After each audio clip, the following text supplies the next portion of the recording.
Last week, we visited one of our favorite places, the famous lake above the ocean.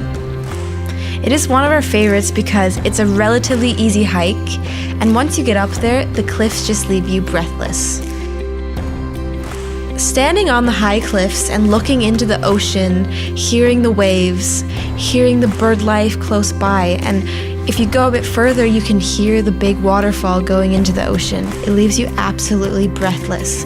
It is so cool to see such a big lake above the ocean. If you do go up there, here are a few guidelines that you should follow. Remember to always stay on the path. Remember, don't litter. Respect the nature and the wildlife. And lastly, please be careful of where you go.